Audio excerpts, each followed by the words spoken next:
La série Game of Thrones encourage-t-elle la culture du viol?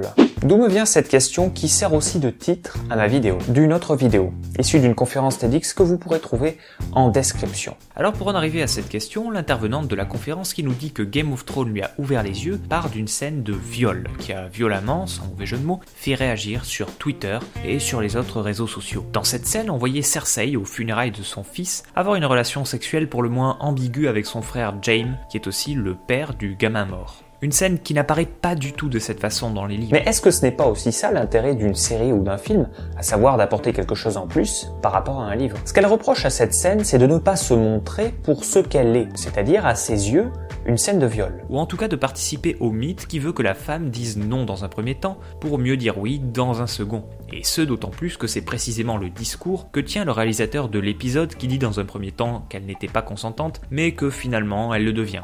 Sauf que normalement, en droit, un consentement obtenu sous la contrainte, en l'occurrence celle de la force, est un consentement vicié et donc nul. Donc, de ce point de vue, je serais tenté de donner raison à l'intervenante. Mais, car il y a un mais... Mais le truc, c'est que bon nombre des gens qui ont réagi immédiatement sur Twitter n'ont pas attendu de connaître l'avis du réalisateur pour s'offusquer. C'est-à-dire que le seul fait de montrer une scène ambiguë leur a suffi pour intimer l'ordre au réalisateur de la série de ne plus montrer ce genre de scène. Et ça, à mon avis, c'est critiquable. Après tout, qu'est-ce qu'on regarde quand on regarde Game of Thrones? Qu'est-ce que le spectateur vient chercher? Il vient chercher une série qui nous a habitués dès le début à nous montrer des scènes de meurtre, de torture, d'inceste et de viol. Ah, sympa comme série. Oui, parce que pour rappel, la première relation entre Daenerys et Khal Drogo n'est pas vraiment consentie. Mais on regarde aussi une série dont bon nombre des personnages principaux sont des femmes, et une série dont les deux personnages qui ont le plus de pouvoir dans cet univers sont des femmes. Qui est la reine de Westeros en ce moment? Cersei, une femme. Qui est la Khaleesi capable d'envoyer les terribles Dothraki et les très disciplinés immaculés au combat?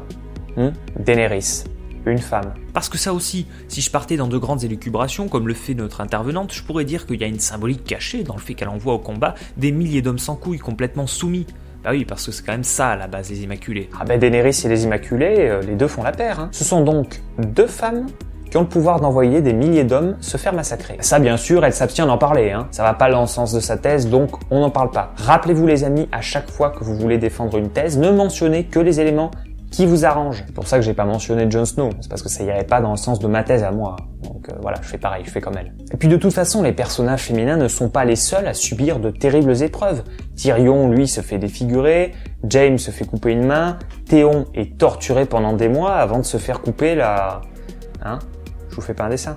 D'ailleurs, à titre personnel, je trouve que faire ça à un personnage, ça frôle le sadisme de la part de l'auteur. Bah, tu te dis, non mais c'est bon, tue-le ton personnage. Enfin, je sais qu'une des règles de la dramaturgie, c'est justement de taper sur son personnage une fois qu'il est au sol, mais là, franchement, je trouve que ça va vraiment loin, quoi. C'est pas pour autant, maintenant, que des milliers d'hommes se sont réunis sur Twitter pour demander collectivement de ne plus jamais voir ça dans une série. Après bon, on a tout à fait le droit de ne pas aimer ce genre de série et de considérer qu'elle et d'autres participent à la banalisation de la violence. Maintenant, est-ce qu'en faisant disparaître la violence de la télévision, on la fera disparaître du monde?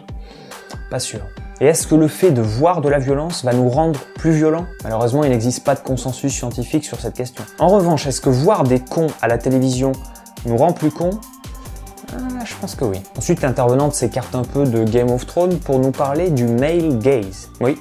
Le male gaze. Alors le male gaze, c'est l'idée selon laquelle la vision transmise par les principaux supports artistiques, le cinéma et les séries notamment, est une vision de mâle hétérosexuel. Ainsi, la caméra poserait sur la femme le regard impudique d'un homme hétérosexuel et montrerait à celui-ci tout ce que ce petit coquin aurait envie de voir de la femme. Tout ce qui est dans le domaine du montrable, au cinéma en tout cas. Alors j'ai un peu réfléchi là-dessus, parce qu'il m'arrive de réfléchir. J'ai dit un peu.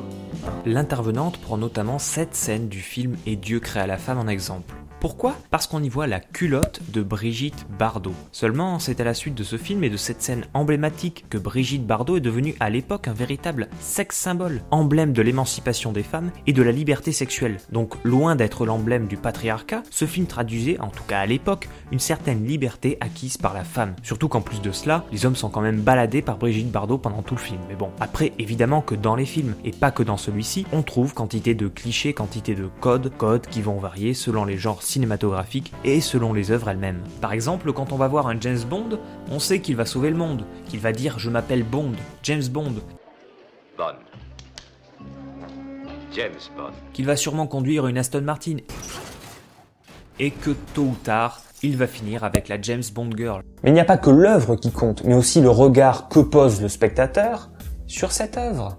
Évidemment. Et évidemment que le regard porté par une féministe sur une œuvre ne sera pas le même que le mien. Et est-ce parce qu'un homme est hétérosexuel que pour autant ça veut dire qu'il appréciera forcément certaines œuvres dans lesquelles la femme est objectifiée? Et puis, à contrario, il y aura peut-être des femmes qui vont, elles, apprécier ce genre de film. Et d'ailleurs, est-ce que c'est vraiment volontaire ce male gaze?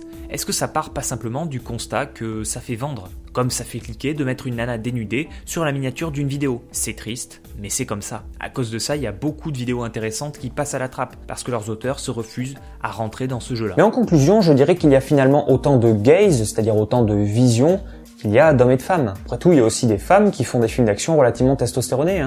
Point Break, premier du nom, a été réalisé par Catherine Bigelow. Et bon, il y a aussi des hommes qui font des films destinés aux femmes. Et puis il existe aussi, et heureusement, des œuvres qui plaisent indistinctement aux hommes et aux femmes.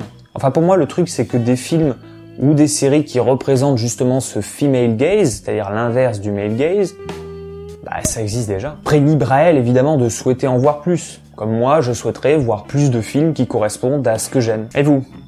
Qu'en pensez-vous ? Trouvez-vous que je fasse des vidéos qui traduisent mon regard de mâle hétérosexuel inassumé ? Enfin bon, allez, trêve de plaisanterie. Cette vidéo est terminée, alors j'espère de votre part que vous allez mettre un pouce bleu et que vous allez réagir en commentaire pour me faire réagir moi aussi. Sur ce, je vous dis à très vite dans une prochaine vidéo et en attendant, comme d'habitude, portez-vous bien les amis.